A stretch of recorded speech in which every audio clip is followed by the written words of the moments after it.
بسم الله الرحمن الرحيم.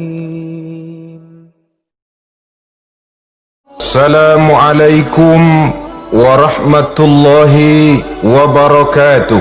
وعليكم السلام ورحمة الله وبركاته. الحمد لله رب العالمين، والصلاة والسلام على أشرف الأنبياء والمرسلين سيدنا ومولانا محمد وعلى آله وأصحابه المجاهدين الطاهرين. أما بعد. Saudara-saudara kaum muslimin seiman dan sekeyakinan yang berbahagia, pada suatu hari seketika sedang berkumpul dengan para sahabat, Rasulullah pernah memberikan peringatan. Beliau bersabda, "Yushiku an tada'a alaikumul umamu kama tada'al akalatu ala qas'atiha." Pada suatu saat nanti akan datang di tengah-tengah kamu, wahai umat Islam, di mana orang-orang lain di sekeliling kamu akan bersatu mengerubungi kamu seperti bersatunya orang-orang mengerubungi makanan di atas meja hidangan. Akan datang satu saat nanti di mana kondisimu dikepung sedemikian rupa, yang barat mau menerkam, yang timur mau menghantam, yang selatan mau menginjak-injak, yang utara pun akan menjelajah. Kondisimu seperti makanan di atas meja hidangan.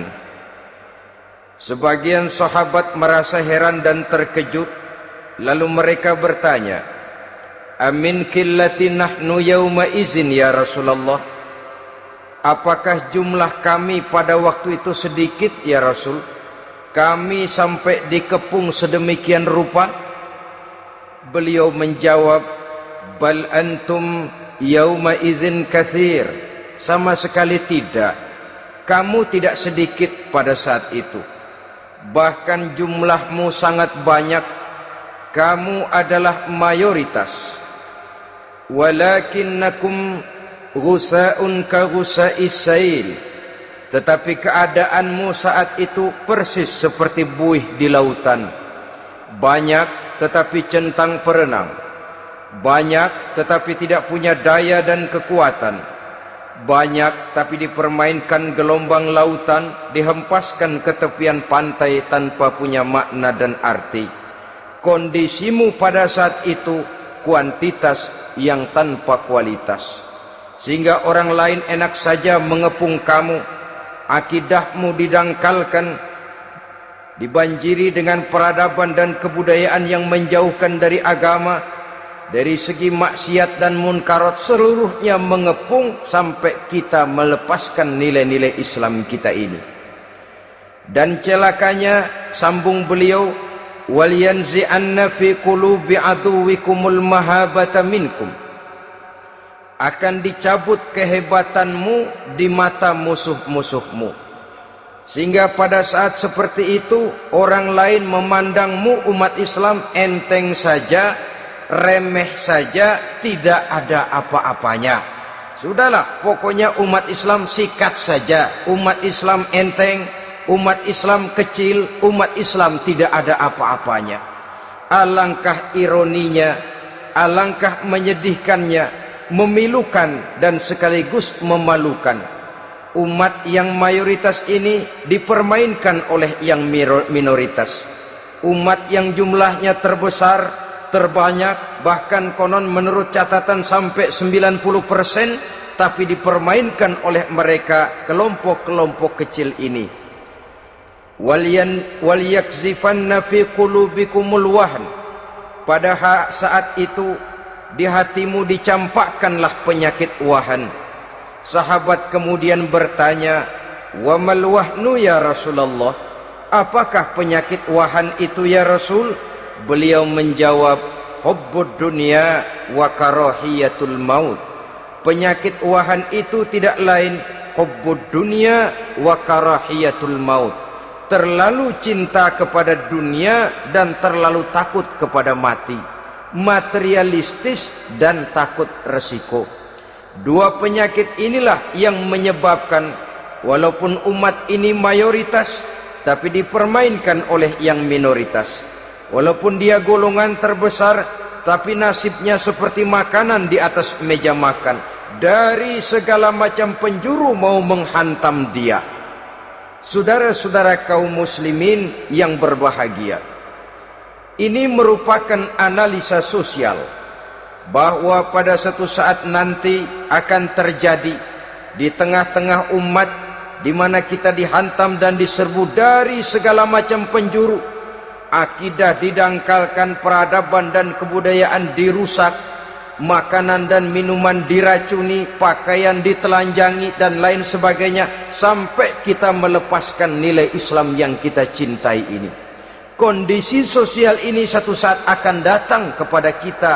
Demikian analisa dan peringatan dari Rasulullah sallallahu alaihi wasallam. Marilah sekarang kita melihat, adalah benar bahwa di zaman sekarang kita insya Allah tidak akan mengalami perang Badar sehebat yang pernah dialami oleh Rasul dan para sahabatnya. Tetapi sesungguhnya perang yang kita hadapi di zaman sekarang ini tidak kalah hebatnya dengan perang Badar, tidak kurang dahsyatnya dengan perang Uhud, tidak kurang ngerinya dari perang Khandaq. Hanya saja yang kita hadapi sekarang ini bukan ujung pedang, bukan ujung tombak, bukan ujung panah. Yang kita hadapi sekarang ini adalah perang akidah, perang ideologi, perang mempertahankan keyakinan. Yang kalau kita kalah sekarang, kita memang masih beragama. Tetapi anak kita, cucu kita, generasi yang akan hidup 5, 10, 20, 30 tahun yang akan datang, wallahu a'lam bissawab. Islam, saudara-saudaraku, tidak mungkin hilang dari dunia. Tetapi tidak mustahil Islam gulung tikar dari desa kita. Tidak mustahil Islam gulung tikar dari kampung dan kota kita, jikalau kita tidak menjaganya, jikalau kita tidak memeliharanya, bahkan jikalau kita tidak mewariskannya kepada anak-anak kita, generasi yang akan datang. Marilah kita mengingat sejenak bagaimana Islam di Spanyol yang pernah jaya, pernah mewarnai daratan Eropa, dan yang sekarang hanya sekedar tinggal ceritanya saja. Ini pernah diperingatkan oleh Rasul dalam satu hadis, sayati ala ummati zamanun la yabqal Islam illa ismun wala minal Quran illa rasmun. Akan datang satu masa di tengah umatku di mana pada masa itu Islam ada tapi hanya tinggal sekedar namanya saja, dan Quran pun ada tapi cuma sekedar tinggal tulisannya saja. Apabila kita tidak mewariskan ini kepada generasi yang akan datang, maka serbuan-serbuan dari berbagai macam penjuru dari hari ke hari semakin kita rasakan kehebatannya. Tidak mustahil sejarah Spanyol akan terjadi di desa kita, akan terjadi di kampung kita, akan terjadi di kota kita. Orang Spanyol kalau mereka cerita kepada anaknya, mereka akan cerita, "Nak, di sini dulu ada masjid." Kapan, Pak? Dulu bener dah. Banyak orang Islam kalau hari Jumat pada sembahyang, kapan itu, Pak? Dulu sekali. Sekarang cuma sekedar tinggal ceritanya saja. Bukankah sesuatu yang sangat tidak mustahil apabila kita tidak menjaga dan mewariskan Islam ini kepada generasi yang akan datang? Maka serbuan-serbuan akan membawakan hasil yang diinginkan oleh para penyerbu itu tadi. Kita sudah menjadi umat yang mayoritas, tetapi umat yang mayoritas ini menurut Rasul dikepung sedemikian rupa, akidahnya didangkalkan, peradaban dan kebudayaannya ditekan sedemikian rupa, kehidupan sosialnya dibuat individualis, kemudian dari segi pergaulan, pakaian, makanan, minuman dan sebagainya diracuni, sampai dia tidak lagi berpegang teguh kepada agamanya. Dan ini di mata musuh-musuhnya, orang lain memandang kita ringan saja, enteng saja, satu umat yang sudah kehilangan wibawa, padahal konon kabarnya kita mayoritas, tapi enak saja dikutak-kutik orang lain. Dan dikala itu di hati kita merajalela penyakit uahan. Penyakit uahan itu apa? Pertama, hubbud dunia, terlalu cinta kepada dunia. Terlalu cinta kepada dunia yang menyebabkan kita lupa akan tanggung jawab dan kewajiban, lupa meneruskan dan mewariskan Islam kepada generasi yang akan datang. Kita berlomba hanya untuk mengejar dunia dan seluruh isinya, baik dia bernama material, baik dia bernama seksual, baik dia bernama pangkat, jabatan dan kedudukan. Berlomba-lomba kita di dalamnya, sampai tercampaklah penyakit hubbud dunia di dalam hati ini. Berurat dan berakar dunia itu, sulit dan berat kita berpisah daripadanya. Akibatnya kemauan untuk berbuat demi dan atas nama agama sangat sulit terwujud di dalam kehidupan ini. Yang kedua, karahiyatul maut, terlalu takut kepada mati. Baik mati ajal, mati dalam artian yang sebenarnya, baik mati usahanya, baik mati karirnya, baik mati pangkat dan jabatannya. Sehingga dengan demikian akibatnya jatuhlah kita menjadi umat yang kehilangan wibawa di mata orang lain. Saudara-saudara kaum muslimin rahimakumullah, saya katakan tadi, perang yang kita hadapi di zaman sekarang adalah perang akidah. Perang menghadapi peradaban dan kebudayaan yang menghancurkan moral daripada anak-anak kita. Perang menghadapi banjirnya maksiat dan munkarat, yang di tengah-tengah itu, di samping berkewajiban menjaga diri dan keluarga, kita pun juga berkewajiban menjaga anak-anak kita, generasi yang akan datang, mengarahkan dan mendidik mereka sesuai dengan yang dikehendaki oleh Allah Subhanahu wa ta'ala. Oleh sebab itu, pada pertemuan kali ini yang akan saya bicarakan ialah bagaimana idealnya seorang muslim lebih dahulu memberikan pendidikan kepada anak-anaknya. Di tengah satu situasi dan kondisi di mana serbuan datang silih berganti melanda dan menghantam umat Islam, kemana anak-anak kita ini harus kita arahkan? Karena kita orang tua mempunyai tanggung jawab. Anak adalah amanah, menyia-nyiakan amanah adalah dosa, dan dosa itu merupakan satu dosa yang besar. Bahkan orang tua bisa saja masuk neraka kalau tidak bertanggung jawab tentang anak-anaknya. Satu riwayat menjelaskan, ada orang soleh, ngajinya cukup, sholatnya cukup, puasanya cukup, zakatnya cukup, di mana ada majelis taklim hadir, baca Quran hobi, fitnah orang tidak pernah. Di akhirat setelah disidang dia ternyata lebih banyak kebaikannya daripada kejahatannya, maka dia pun diperintahkan dan dipersilahkan masuk ke dalam surga. Giliran anaknya disidang, biang okem nih anak. Ditanya, siapa Tuhanmu? Tidak tahu. Siapa nabimu? Tenyaho. Apa kitabmu? Ora gelem. Kamu pernah sholat? Tidak. Zakat? Tidak. Puasa? Tidak. Judi? Hobi. Zina? Tiap malam. Mabuk? Berat. Wah, brengsek kamu. Kebaikan tidak ada barang sedikit pun, sementara kesalahan dan dosa berlipat ganda. Kamu neraka. Anak ini protes.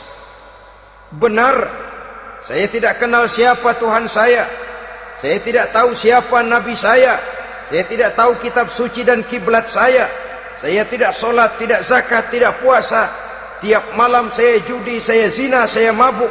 Tapi saya kerjakan semua itu karena saya tidak tahu dan orang tua saya tidak pernah memberitahu saya. Dia enak-enakan hadir di majelis taklim, saya nyekek botol, didiemin saja. Dia enak-enakan baca Quran, saya zina, didiamkan saja. Saya bukan tidak mau, orang tua saya sama sekali tidak pernah mendidik saya. Dia mau benar sendiri. Maka kalau sekarang saya harus masuk ke dalam neraka, saya menuntut agar orang tua saya ikut sama-sama bergabung dengan saya ke dalam neraka. Gara-gara dia tuh saya jadi begini. Orang tuamu yang mana? Tuh, yang barusan mau ke surga. Ini orang tua yang sudah mau berangkat ke surga dipanggil. Sebentar dulu, Mas. Ini benar anak kamu? Iya, Pak. Waktu di dunia kamu tidak pernah ajarin dia ngaji? Sampai dia tidak kenal Tuhannya, tidak kenal nabinya, tidak kenal kiblat dan kitab sucinya? Iya, Pak. Dia tidak sholat, kamu diamkan saja. Dia tidak puasa, tidak zakat, kamu bersikap masa bodoh. Bahkan dia judi, dia zina, dia mabuk, kamu pun berdiam diri saja. Iya, Pak. Tahukah kamu bahwa anak ini adalah amanah? Menyia-nyiakan amanah artinya khianat, dan khianat adalah dosa yang sangat besar. Kamu tidak bertanggung jawab, maka kamu, anakmu gabung ke dalam neraka. Saudara-saudara kaum muslimin rahimakumullah, itu sebabnya Allah pesan benar-benar, ya ayyuhalladzina amanu qu anfusakum wa ahlikum nara. Hai orang-orang yang beriman, jaga dirimu dan keluargamu, istri, anak, orang-orang yang menjadi tanggung jawab dan kewajiban kita, jaga dan pelihara mereka dari api neraka. Saudara-saudara kaum muslimin, lalu kalau kita orang-orang tua yang hidup di zaman sekarang ini sudah sering beristighfar, mengurut dada, melihat situasi, membaca peta keadaan, konon tantangan yang akan dihadapi oleh anak-anak kita 15, 20, 25 tahun yang akan datang jauh lebih berat dari apa yang kita hadapi sekarang ini. Maka adalah wajar jika kita sebagai orang tua yang cinta kepada agama, cinta kepada anak-anak kita, berpikir untuk mewariskan nilai-nilai yang luhur ini kepada anak-anak kita generasi yang akan datang. Bagaimana pada mulanya kita harus mendidik mereka? Mari kita telusuri apa yang dicontohkan oleh Al-Quranul Karim. Orang-orang tua bijaksana yang diceritakan dalam Al-Quran, kalau sudah berpikir tentang anak-anaknya generasi yang akan datang, pendidikan pertama yang diberikan kepada anaknya ternyata adalah persoalan akidah. Nabi Ibrahim, pertanyaan yang paling merisaukan beliau buat anak cucunya ialah, ma ta'buduna min ba'di. Saudara bisa lihat surah Al-Baqarah ayat 133. Anak-anakku, kalau pada satu saat nanti aku, ayahmu ini sudah tidak ada lagi, meninggalkan kamu semua, meninggalkan kehidupan dunia ini, ma ta'buduna min ba'di, apa yang akan kamu sembah nak kalau ayah sudah tidak ada lagi? Jikalau ayahmu sekarang masih rajin ke masjid, melakukan rukuk dan sujud, i'tikaf dan membaca Quran, kalau satu saat ayahmu meninggalkan dunia ini, masihkah engkau mau ke dalam masjid?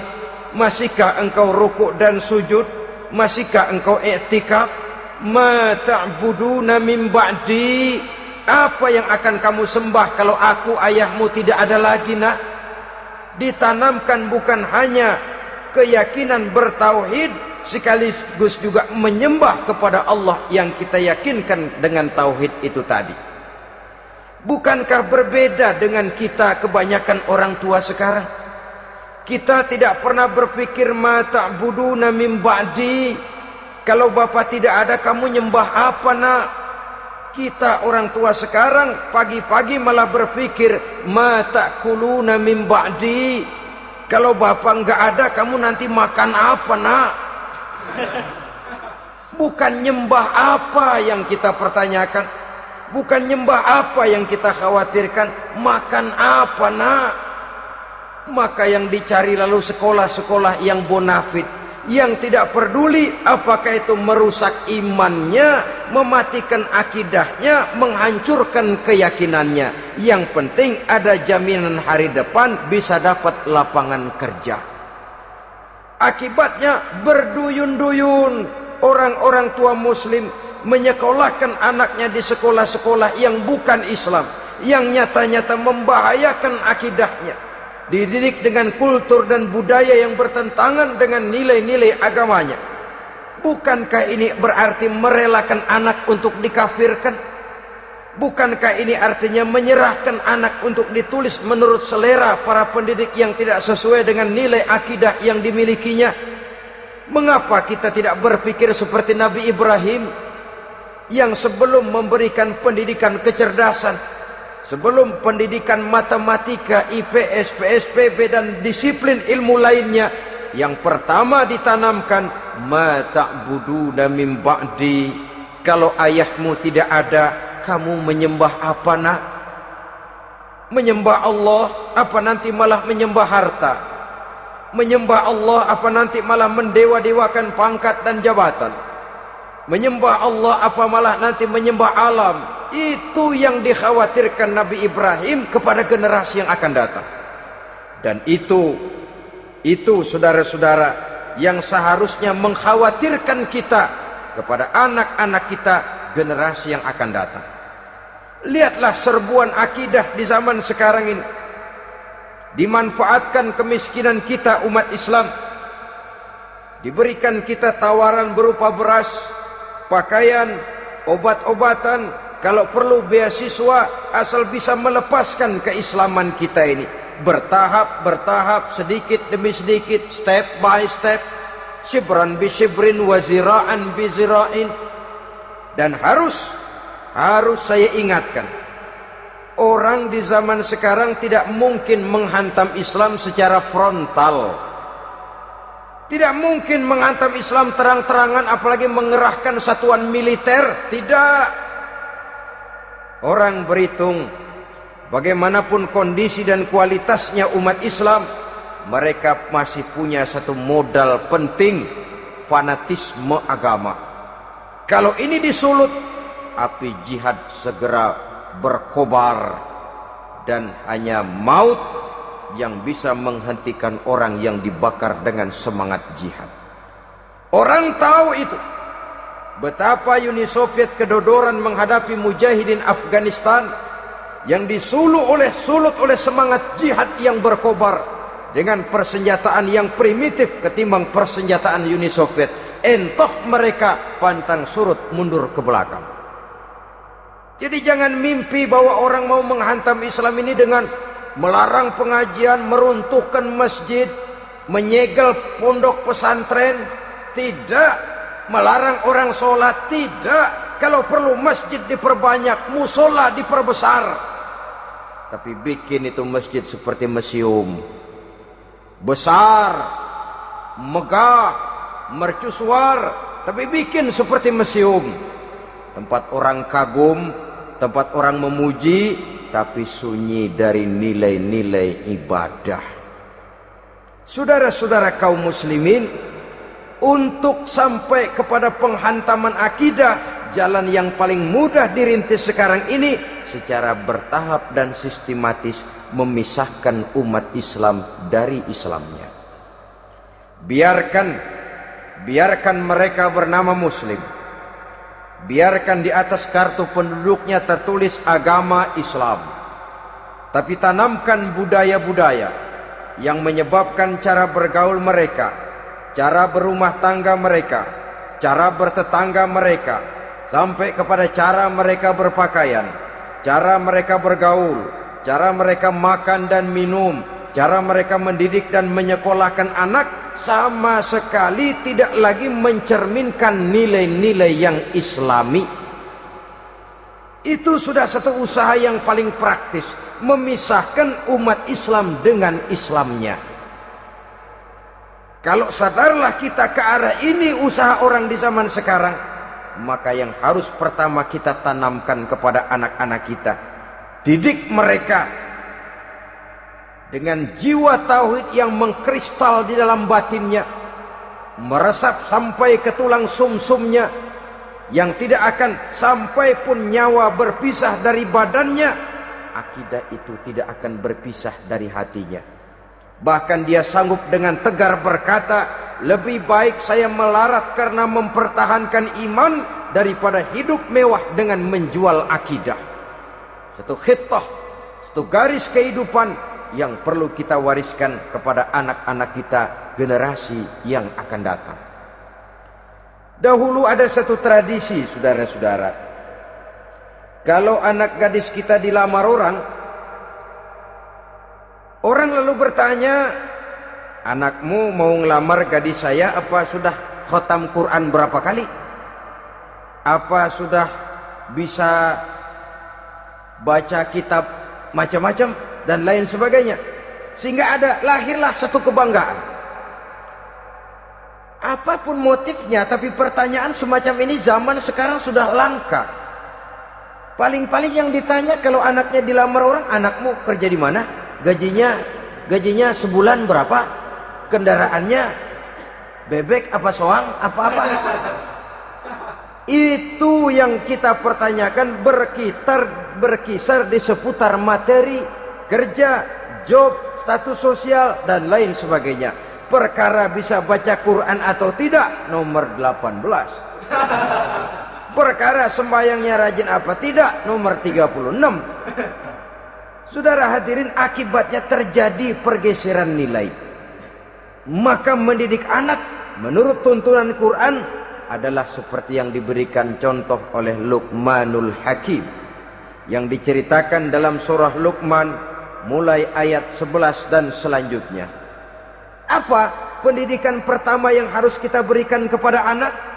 Pertama, ya bunayya la tusyrik billah. Wahai anakku, jangan sekali-kali engkau menyekutukan Allah, nak. Jaga tauhid, pelihara iman, mantapkan akidah. Ini dasar yang pertama. Belum lagi anak mengenal berbagai macam disiplin ilmu, yang pertama ditanamkan tauhid. Ini yang mendasari kehidupan. Ini yang akan mewarnai dan menjadi warna dari kepribadian seseorang. Sentuhan jiwa tauhid di dalam diri si anak. Belum lagi sempat dia kenal yang lain. Yang pertama yang kita tanamkan, kita wariskan, kita berikan, la tusyrik billah. Jangan sekali-kali menyekutukan Allah, nak. Kalau ini sudah tertanam, ini sudah merupakan satu fondasi yang kuat. Selebihnya nanti tinggal melihat bakat si anak, kemana dia harus dididik ini. Yang terpenting nilai iman lebih dahulu tanamkan. Dan untuk menghancurkan nilai keimanan, saudara-saudara, saya katakan, ingatkan kepada hadis di awal tadi, dikepung kita dari berbagai macam penjuru agar bisa melepaskan nilai-nilai iman dan keyakinan. Proses pendangkalan akidah, ditanamkan keraguan kepada agama, ditanamkan rasa malu beragama. Sholat malu, baca Quran malu, berangkat ke masjid malu, pakai jilbab malu. Ditanamkan rasa malu beragama, sehingga bertahap sedikit demi sedikit kita mulai berpisah dengan kehidupan beragama. Ditanamkan hal yang sedemikian rupa dari berbagai macam penjuru. Dihantam akidah, akidah kuat. Dihantam dari segi peradaban dan kebudayaan. Diperbanyaklah peradaban dan kebudayaan yang bukan mendekatkan kita dengan agama, malah mendekatkan kita dengan neraka. Menjauhkan kita dari agama, menjauhkan kita dari nilai-nilai luhur yang diwariskan oleh orang-orang tua kita terdahulu. Adalah kewajiban kita yang pertama, mendidik anak, menanamkan roh, jiwa dan semangat tauhid di dalam diri mereka. Saudara-saudara kaum muslimin rahimakumullah, kenapa kita lebih dahulukan menanamkan jiwa, roh dan semangat tauhid ini kepada anak-anak kita? Pertama, kita tidak hanya ingin sekedar mempunyai anak yang pintar, tetapi lebih daripada itu kita pun ingin mempunyai anak yang benar. Segala macam disiplin ilmu, segala macam bentuk penalaran ilmiah dan pengisian intelektualitas manusia mungkin di satu sisi akan membuat dia pintar, tapi di sisi lain belum tentu akan membuat dia benar. Nabi pernah memberikan peringatan, man izdada ilman walam yazdad huda lam yazdad minallahi illa bu'da. Orang yang hanya bertambah ilmu pengetahuannya tapi tidak bertambah hidayah dari Allah, tidak makin mantap keimanannya, maka seluruh nilai-nilai ilmunya hanya akan menjauhkan dia dari Allah Subhanahu wa taala. Dan adalah lebih merupakan azab daripada nikmat kalau kita diberikan ilmu pengetahuan yang hanya akan menyebabkan kita semakin jauh dari Allah Subhanahu wa taala. Yang kedua, sesungguhnya roh, jiwa dan semangat tauhid yang melekat dalam diri anak pada puncaknya akan melahirkan satu disiplin murni yang tumbuh dari dalam dirinya sendiri, di mana si anak dalam kehidupannya merasakan dimanapun dia berada, kemanapun dia pergi, ia selalu merasakan kehadiran Allah dekat dalam hidupnya. Ia sadar sesadar-sadarnya bahwa tidak ada satu perbuatan yang bagaimanapun kecilnya yang bisa disembunyikan dari kekuasaan Allah Subhanahu wa taala. Yang ketiga, dengan penanaman roh, jiwa dan semangat iman ini, maka diharapkan anak-anak nanti pada pertumbuhannya sanggup mengendalikan hawa nafsunya. Dengan kata lain, bahwa penanaman jiwa tauhid, penanaman roh dan semangat keimanan ini merupakan kondisi dasar yang harus dilakukan sebelum yang lain-lainnya.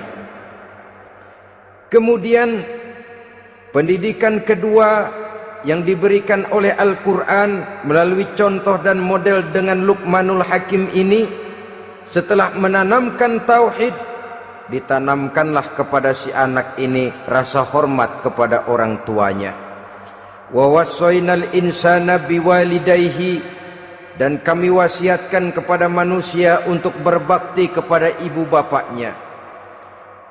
Hamalathu ummuhu wahnan ala wahnin, karena ibunya telah mengandungnya dengan kepayahan di atas kepayahan, maksudnya dengan kepayahan dan kelelahan yang berlipat ganda. Sehingga ketika Rasul ditanyakan orang, "Ya Rasul, siapa yang paling harus saya taati di dunia ini?" Beliau menjawab, "Ibumu." Kemudian, "Siapa lagi ya Rasul?" "Ibumu." Setelah itu, "Siapa lagi ya Rasul?" "Ibumu." Dan kemudian, "Siapa ya Rasul?" "Bapakmu." Ibu, ibu, ibu, bapak. Bahkan al-jannatu tahta aqdamil ummahat, surga berada di bawah telapak kaki ibu. Bagaimana menanamkan rasa hormat kepada orang tua di hati anak? Tentu yang pertama, bagaimana orang tua bisa memberikan keteladanan. Marilah kita sebagai orang-orang tua ini menyadari bahwa sebelum anak kenal sekolah dasar, sebelum anak kenal TK, ibtidaiyah, sanawiyah sampai kepada perguruan tingginya, yang pertama dia kenal adalah lingkungan rumah tangganya, gurunya adalah ibu bapaknya. Di sini berlakulah apa yang dinamakan keteladanan.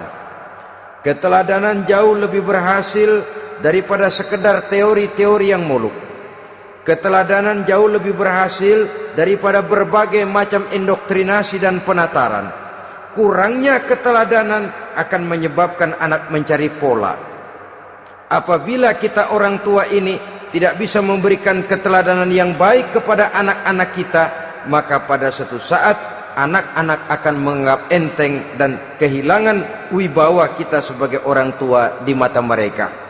Dikala itu akan sangat sulit kita membentuk kepribadian mereka. Bukankah di zaman sekarang ini kita banyak mengalami krisis wibawa, krisis figur? Ada yang karena rapotnya merah melulu, gurunya dikeroyokin. Pak guru pulang sekolah dicegat. Bahkan nyaris ada orang tua pernah dibunuh oleh anaknya sendiri. Dan lain sebagainya, kasus-kasus yang sebenarnya tidak perlu terjadi, karena memang bukan saja bertentangan dengan nilai budaya kita sebagai bangsa, tapi juga bertentangan dengan ajaran agama kita sendiri. Krisis wibawa, krisis figur, yang juga akibatnya harus kita sadari banyak faktor yang membentuk kepribadian anak. Pergaulannya, yang dibacanya, yang ditontonnya, yang disaksikannya di dalam kehidupan. Benar kita menyekolahkan mereka, tapi berapa jam mereka di sekolah? 6 jam, 7 jam paling lama. Sedangkan mereka hidup satu hari satu malam 24 jam. Kalau cuma 7 jam di sekolah, ini berarti lebih banyak dia di luar sekolah. Dan di luar sekolah itu artinya ya rumah tangganya, ya temannya, ya lingkungan di mana dia tinggal, yang seluruhnya sangat besar pengaruhnya dalam ikut membentuk kepribadian anak-anak kita. Saya katakan tadi, di samping kita menghadapi perang akidah, kita pun berhadapan di dalam perang menghadapi peradaban dan kebudayaan yang bukan saja menjauhkan kita dari agama, tetapi sanggup menghancurkan moral daripada anak-anak kita. Secara pribadi, saudara-saudara, saya iri, saya kagum misalnya dengan kemajuan yang diperoleh oleh negara tetangga kita, Jepang misalnya. Padahal tahun 45 ia pun hancur lebur oleh meledaknya atom di Hiroshima dan Nagasaki. Tapi bagai satu tenaga raksasa kemudian Jepang bangkit menjadi satu negara superpower di Asia. Bahkan gurunya saja Amerika sekarang ini kewalahan menghadapi perang dagang dengan Jepang ini. Dan yang menarik, Jepang bisa maju dan modern dengan tetap menjadi Jepang, tanpa harus kehilangan identitasnya sebagai satu bangsa, tanpa harus kehilangan kepribadiannya sebagai satu bangsa. Sebagai negara yang sedang berkembang, kita sering latah. Kita ingin meniru Barat, tapi bukan teknologinya, westernisasinya yang kita tiru, bukan isinya, kulitnya yang kita ambil. Akibatnya apa? Modernnya belum, orangnya sudah Barat. Bergaulnya sudah cara Barat, berumah tangganya sudah cara Barat, berpakaiannya sudah cara Barat, mendidik anaknya sudah cara Barat. Di mana ketemu orang tua cukup hello daddy. Kulitnya kita ambil, sementara isinya kita campakkan. Ironi dan menyedihkan. Padahal kita sesungguhnya bisa maju dan modern, bisa mengejar segala ketinggalan dan keterbelakangan kita, dengan tetap menjaga nilai-nilai luhur budaya kita sebagai satu bangsa, mengambil isinya, dan kalau memang tidak perlu, lalu mencampakkan kulitnya. Pengaruh peradaban dan kebudayaan yang menghancurkan moral daripada anak-anak kita oleh pesatnya arus teknologi, oleh pesatnya arus komunikasi, di mana hal-hal yang terjadi di belahan dunia lain dapat kita saksikan hari ini juga melalui layar televisi, yang terjadi di Amerika, di Eropa, di Afrika, di ujung dunia yang paling ujung sekalipun. Di ujung dunia yang paling ujung, hari ini kejadian, hari ini sudah bisa kita saksikan. Pesatnya arus komunikasi, kalau jatuh ke tangan anak-anak kita yang belum mempunyai filter, daya saring positif, akan dicerna oleh mereka tanpa memilah dan memilih. Akibatnya orang kampung bilang kelolodan. Makan nggak dikunyah lagi, tentu saja akhirnya kelolodan. Dan kalau sudah kelolodan, menyusahkan kita seluruhnya. Oleh karena itu budaya menghormati orang tua perlu dijaga, perlu dipelihara dan diwariskan kepada anak-anak kita. Tali silaturahmi sehingga ada respeknya kepada orang tuanya. Jangan bapaknya dianggap CS, ibunya dianggap CS, kakeknya dianggap CS. Hilang rasa respek, hilang rasa menghormati. Sementara orang tua sendiri tidak bisa memberikan keteladanan, kurang mendapat perhatian dan lain sebagainya. Apalagi kalau baik ibu maupun bapak adalah orang-orang karier yang setiap hari sibuk menghadapi tugas masing-masing. Bapak sibuk rapat, pindah kantor sana kantor sini, ibu sibuk arisan, besarlah anak-anak di tangan pembantu dan lain sebagainya, sehingga dia merasa kurang mendapat perhatian, dan ini akan ikut membentuk warna dari kepribadian yang dimilikinya. Sampai kepada pelosok-pelosok desa, jaringan televisi memang menguntungkan. Tapi kalau sudah sampai kepada menayangkan budaya-budaya yang tidak sesuai dengan pola di mana mereka tinggal, pola lingkungannya, dan ingin mereka terapkan dalam kehidupan, ironi dan menyedihkan. Maka sering dikatakan, jikalau ABRI masuk desa, rakyat beruntung. Jikalau listrik masuk desa, rumah jadi terang. Jikalau koran masuk desa, rakyat jadi cerdas. Jikalau hakim masuk desa, rakyat lalu sadar hukum. Tapi jikalau maksiat dan munkarat masuk desa, minuman keras masuk desa, judi masuk desa, pelacuran masuk desa, rakyat tentu kiamat. Dan kita harus punya budaya untuk memilah dan memilih, mempunyai filter untuk jadi daya saring positif. Oleh karena itu saudara-saudara, tahap kedua setelah menanamkan jiwa tauhid kepada anak, tanamkan rasa hormat kepada orang tuanya. Orang tua itu ibu bapaknya, orang tua itu guru-gurunya yang mengajarkan dia, atau yang dianggap tua yang lebih senior dari dia. Karena tidak ada satu peradaban yang berdiri sendiri. Bagaimanapun maju dan modernnya kita sekarang, tentu merupakan mata rantai yang berkaitan dari generasi terdahulu. Ini yang kedua. Setelah tauhid, berbakti kepada ibu dan bapak.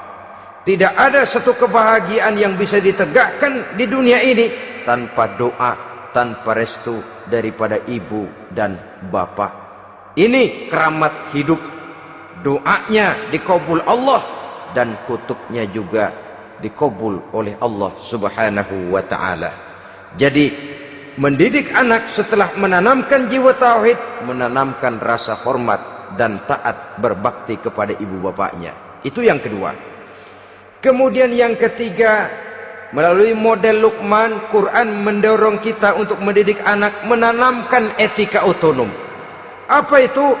Ya bunayya innaha in takum mithqala habbatin min khardalin fatakun fi sakhratin aw fis samawati aw fil ardi ya'ti biha Allah.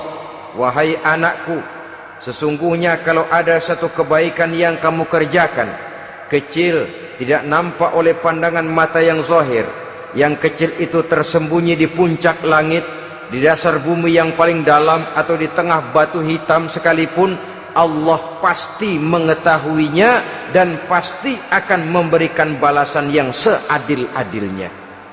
Pendidikan apa ini? Pendidikan moral, menanamkan etika otonom.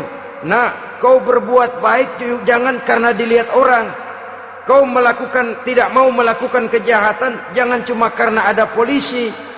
Kalau ada polisi kau tidak mau jahat, kucing juga begitu.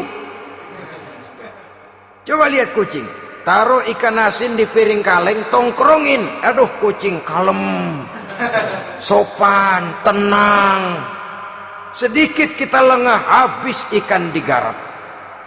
Tapi ditanamkan satu kesadaran, kemanapun kau pergi, apapun yang kau kerjakan, tersembunyi di tengah batu, di dasar bumi, di puncak langit, Allah pasti tahu. Dalam bahasa yang ringan, kita ini diawasi oleh 2 hiperkomputer yang maha sensitif, produksi langit, mereknya Rokib dan Atid. Itu komputer yang sangat peka dan sensitif. Jangankan kita berbuat, kita berniat baik saja, komputer sudah nyatat sendiri. Inilah yang orang sekarang namakan waskat, pengawasan malaikat. Kalau hidup sudah merasa diawasi oleh malaikat, waskat berhasil. Tapi kalau waskat sudah diawasi malah nekat, itu yang gagal. Atau yang diawasi dan yang mengawasi sama-sama sepakat, itu juga bisa cincai. Saudara-saudara kaum muslimin rahimakumullah, waskat dalam pengertian kita muslim, bagaimana hidup ini merasakan diawasi oleh malaikat. Intelektualitas yang tinggi sekalipun, IQ yang nilainya plus sekalipun, disiplin ilmu yang bagaimanapun banyak yang memenuhi benak kita, tanpa diiringi oleh etika otonom, orang sering mencari celah dan kesempatan. Mencari celah dan kesempatan. Tapi kalau sudah merasa, kemanapun saya pergi, dimanapun saya berada, kebaikan bagaimanapun sekecilnya saya lakukan, toh Allah pasti akan memberikan balasan. In khairan fa khairun, wa in syarran fa syarrun. Jikalau baik, baik balasan yang kita terima. Jikalau jahat, jahat kejahatan yang kita terima. Kalau sudah ke arah ini kita berpikir, maka sesungguhnya kalau kita berbuat baik kepada orang lain, hakikatnya kita sudah berbuat baik kepada diri kita sendiri. Lalu tidak ada merasa rugi berbuat baik kepada orang, karena manakala dia melakukan kebaikan kepada orang lain, artinya dia sudah berbuat baik untuk dirinya sendiri. Jadi setelah tauhid, kemudian berbakti kepada ibu bapak, yang ketiga baru pendidikan tentang akhlak, tentang moral. Pola ini yang sering terlupakan oleh kita, bahwa bagi kita itu pendidikan tidak lain upaya mencerdaskan otak anak. Jangan sampai sebab ini kelihatannya pembangunan makin maju, persaingan hidup makin tajam, tensi ekonomi semakin tinggi, sementara jumlah tenaga kerja dengan lapangan kerja yang tersedia jauh dari mencukupi. Jikalau tidak membekali anak dengan pendidikan yang menunjang lapangan pekerjaan, orang tua khawatir, takut sekali anaknya jadi gelandangan. Dikhawatirkannya kehidupan dunia ini, sementara dia lupa kalau anaknya bisa jadi gelandangan di akhirat. Padahal selama-lamanya gelandangan di dunia, paling seumur manusia itu 60 tahun, 70 tahun lah umur orang sekarang. 70 itu sudah luar biasa itu. Tapi kalau harus menggelandang di akhirat, menjadi gelandangan di akhirat, alangkah menyedihkannya. Apakah akan kita korbankan satu kehidupan yang langgeng, abadi, cuma karena tertipu oleh fata morgana dan kamuflase? Kita korbankan yang sedikit, kita korbankan yang besar karena kita memilih yang sedikit. Dalam bahasa Al-Quran memang pernah diceritakan hidup ini hakikatnya perlombaan, saudara-saudara. Perlombaan. Dan di dalam perlombaan itu ada yang menang, ada yang kalah.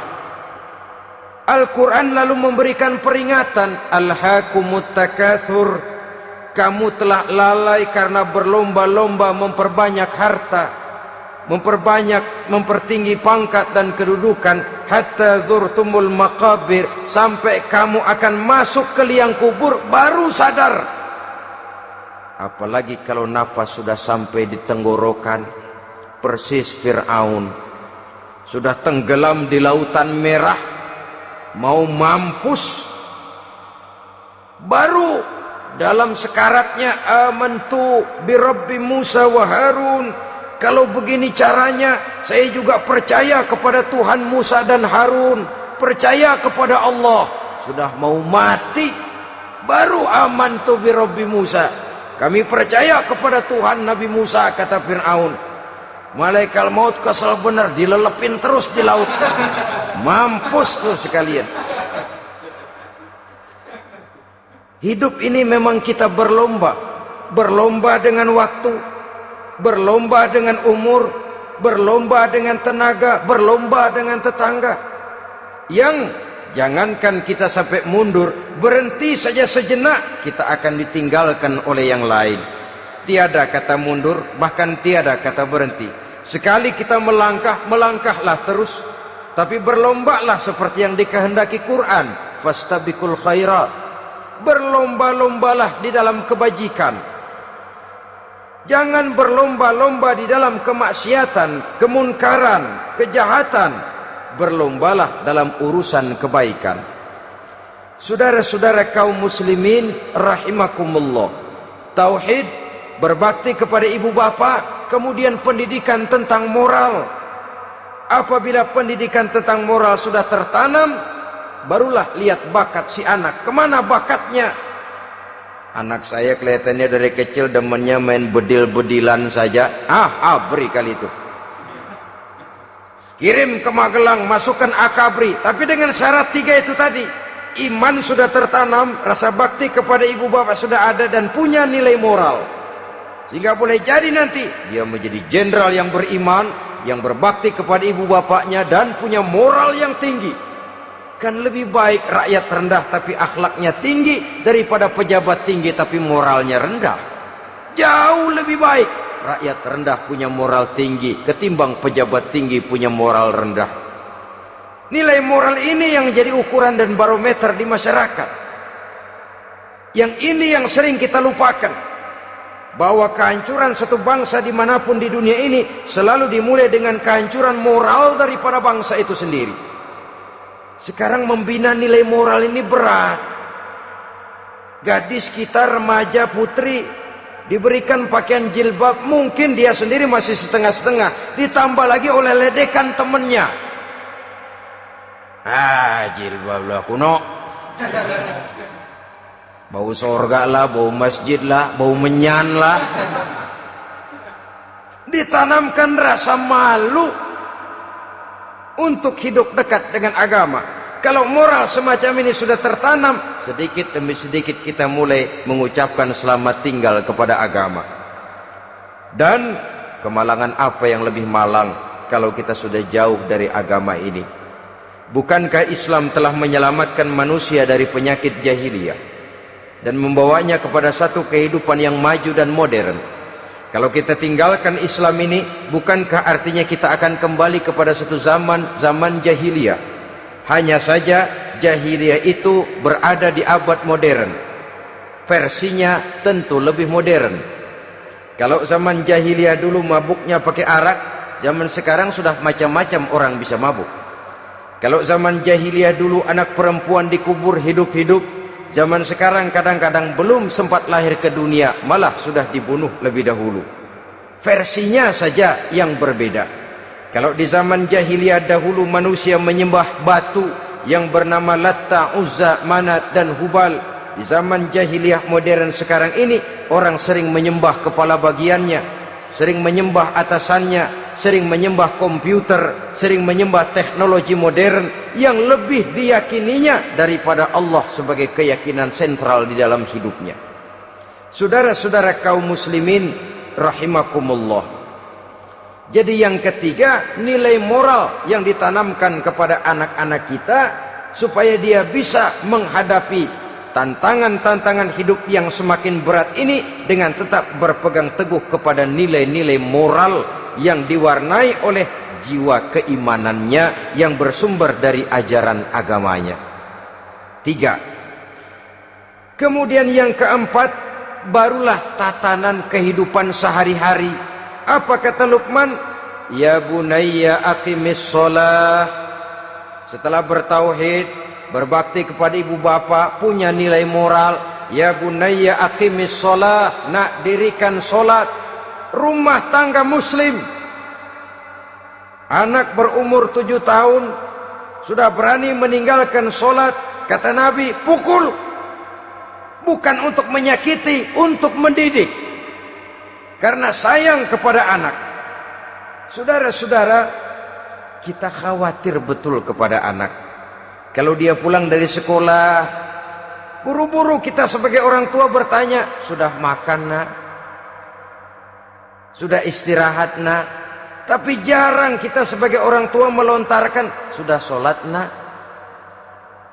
Bahkan kita bisa memberikan sugesti kepada anak. Nah, kalau kau naik kelas 1 sampai naik ke kelas 2, bapak beliin sepeda. Tamat SD nak, motor. Tamat SMP nak, ke Bali kita. Tamat SMA nak, Singapura.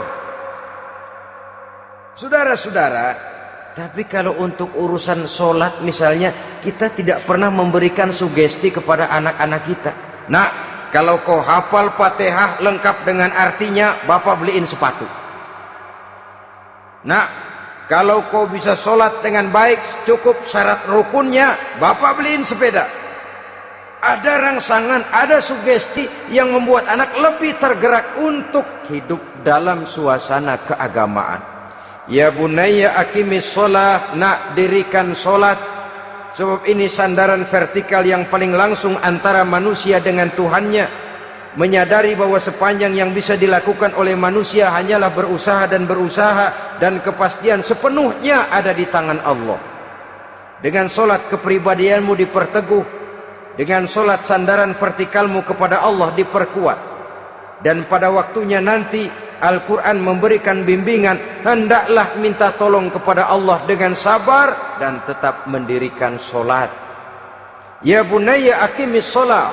Setelah itu, wa'mur bil ma'rufi wanha 'anil munkar. Tegaklah membina yang ma'ruf, tegaklah mencegah yang munkar. Ini sikap hidup sudah. Solat tadi tugas hidup. Lalu sikap hidup tampil di tengah masyarakat, membina yang ma'ruf, mencegah yang munkar sesuai dengan kesanggupan masing-masing. Bukankah setiap kita kepingin punya anak yang bermanfaat, setidaknya bagi keluarganya, syukur kalau bisa bagi lingkungannya, bagi masyarakat, bangsa dan negaranya. Dan satu di antara tanda orang yang bermanfaat, kalau dia bisa hidup menjadi penganjur yang ma'ruf dan pencegah yang munkar. Dan itu kalau tidak ada hidayah, sulit orang mau melaksanakan itu.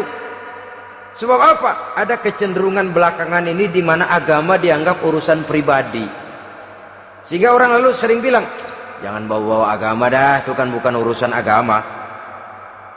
Ini sudah ciri berpikirnya sekuler. Jangan bawa-bawa agama. Agama urusan pribadi, artinya orang mau sholat mau enggak, jangan bilang apa-apa dah. Urusan dia sendirian. Dia mau puasa dia enggak, merdeka saja, urusan pribadi. Agama bukan persoalan pribadi. Apalagi jika sudah menyangkut amar ma'ruf dan nahi munkar. Siap menegakkan yang baik, mencegah yang munkar, untuk tegaknya satu masyarakat yang diwarnai oleh kebaikan dan terhindar dari segala macam kejahatan. Dan terus ayat-ayat selanjutnya mencerminkan sikap hidup.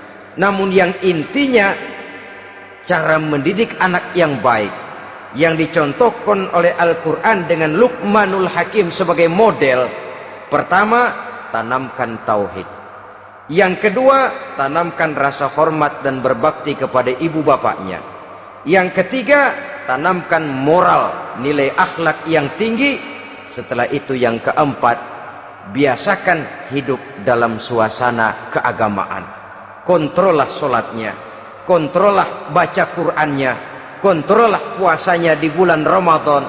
Ajaklah anak-anak sholat berjamaah, sehingga dengan demikian dia terbiasa oleh satu suasana yang mendekatkan dia dengan nilai agamanya.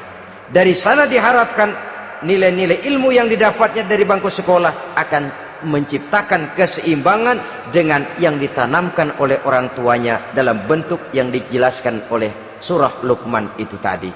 Sehingga apabila keseimbangan ini terwujud, akan menjalin keseimbangan dalam pola berpikir, dan keseimbangan dalam pola berpikir akan melahirkan keseimbangan dalam perbuatannya. Terwujudlah kita harapkan insan yang fid dunya hasanah wa fil akhirati hasanah. Inilah harapan kita semua. Mudah-mudahan Allah memberikan kekuatan insan yang fid dunya hasanah wa fil akhirati hasanah.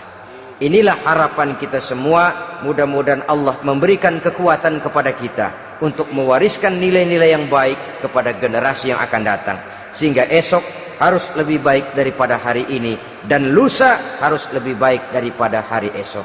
Terima kasih atas perhatian saudara. Mohon maaf atas segala kekurangan.